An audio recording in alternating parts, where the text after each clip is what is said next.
Very good afternoon and welcome to Lunchtime News here on TV1. My name is David Paldano. Now, before we head into your stories in more detail, let's first take a look at your headlines. General Manager of Railways decides to resign. Railway strike scheduled for tomorrow called off. Sri Lanka's contingent Phase 6 group of 61 leaves for UN assignment in South Sudan. EU leaders nominate first female EU Commission chief.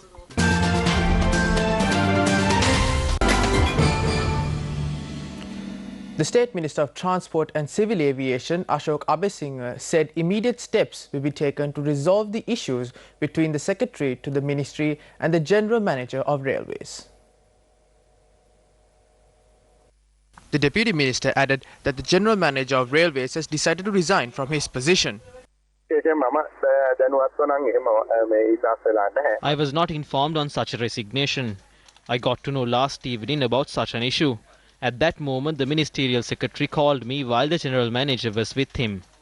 I told the Secretary not to accept the letter of resignation, and I told that we will hold a discussion if there is such an issue, and we will come to a solution. Meanwhile, railway trade unions say that a 24-hour strike scheduled for tomorrow will be suspended based on legal advice. Secretary of Railway Drivers Association Indika Dodangoda says discussions are underway with the authorities to resolve issues pertaining to salary anomalies. Meanwhile, the Railway Department said that the department had sought an explanation from those who engaged in the strike action even after railways were made an essential service. The department added that necessary steps will be taken based on the explanations provided. Police said that steps will be taken against employees who engaged in the strike actions, based on the instructions of the Attorney General following the investigations. Police added that an investigation is underway into the complaint lodged by the General Manager of Railways. In one of your headline-making stories, a new contingent of 61 Army personnel, including 11 officers under the Phase 6 of the UN mission, left this morning for South Sudan. The new contingent under the Phase 6 of the UN mission of South Sudan left this morning to serve in the SRIMED Level 2 hospital in Bo, South Sudan. 10 officers and 50 other ranks will take over duties as replacement for 62 strong member contingent under the Phase 6 who are expected to return to the island this afternoon upon successful completion of their tenure of office in South Sudan. 20 school children were injured after a school van they were travelling in met with an accident in Rikilagaskara in Hanguranketa in Kandy. The accident occurred at around 7:45 this morning. The van has been travelling from Rikilagaskara to Poramadulla. The cause of the accident has been identified as a brake failure. The injured students have been admitted to the Rikilagaskara District Base Hospital. Further investigations into the incident are underway. The promotional tour of the RB2 Varam school scholarship program got underway in Katargama for the second day today. The program is jointly powered by Anchor and the Champions Network.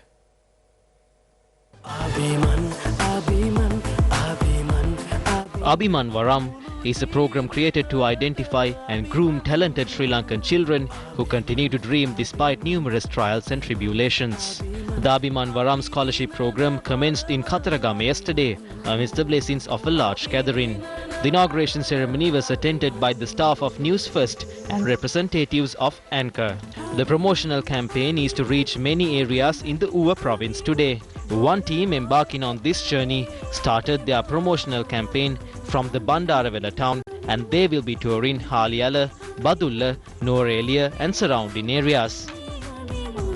Today we will be travelling to Haliyala as well as Badulla and covering the main schools and as well as the rural areas of the Uva province. Now tomorrow we will be heading back this evening rather we'll be heading back to Norelia, and from tomorrow we'll be carrying out a program, the awareness program from the Norelia district and travelling around the island for 14 days. Now stay tuned to Newsfirst as we keep you updated all throughout the 14 days of this journey, travelling throughout the island and creating awareness of the RB2 Varam scholarship program, providing a platform to our youngsters, to our budding and talented young children of our country.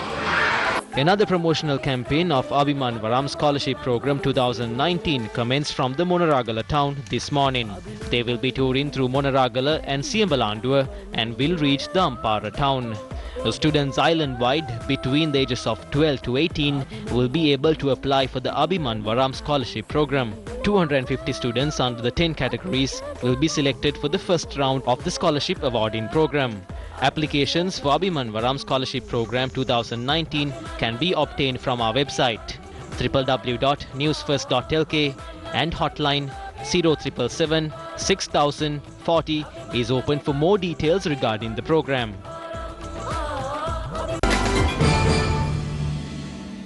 Members from the Janata Vimukti Perumana engaged in a protest yesterday opposite the bus depot in Amblipitia. The protest was led by Propaganda Secretary of the JVP, Vijita Herath. Protesters pointed out that the government destroying the nation should resign.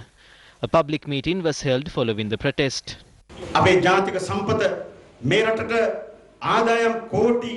The east terminal of the port, which could have earned the nation billions, was offered to India. The agreement was signed. Manufacturing in the country has fallen. There's more expenditure than income. There's no way of earning back that expenditure. What can they do? There's nothing they can do to increase production. All what these leaders can do is sell our resources. That's why they sold the Hambantota port. That's why they sold the east container terminal of the Colombo port. They are not building up this country.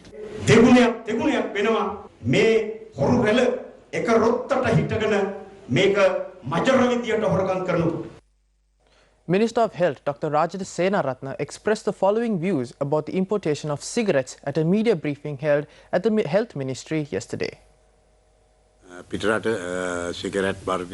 A huge issue arose about the registration of powers to import foreign cigarettes to Sri Lanka after a statement made by the Finance Minister in the recent past. I responded to that as well. Also, the employees at the NATA, that is the National Authority on Tobacco and Alcohol, decided to resign from their positions. I also said that I would resign from the cabinet.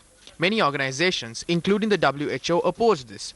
Therefore, I discussed this with the President yesterday and presented it before the cabinet. The Finance Minister said that this is more than importing foreign tobacco to the country, and this is an attempt to legalize the smuggling of Chinese cigarettes to the country and to earn money through imposing taxes on them.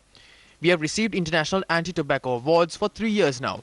The President, me and the NATA have won it. Also, it was Sri Lanka who signed the FTCT Charter for the first time in Asia at the time where our President was the Health Minister. Not only that, we have successfully implemented 20 out of the 22 charters of the FTCT. We only have 2 more to implement. After that, we will become the first country in the world to have implemented the Anti-Tobacco Charter successfully. Therefore, the amount of tobacco in the country at present should be confined rather than opening more avenues for tobacco manufacture in the country.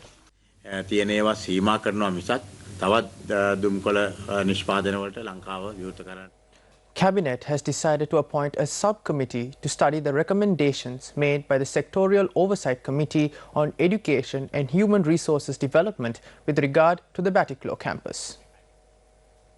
The subcommittee will comprise of the Ministers of Finance, City Planning, Water Supply and Higher Education, National Integration, Official Languages, Social Progress and Hindu Religious Affairs and Development Strategies and International Trade.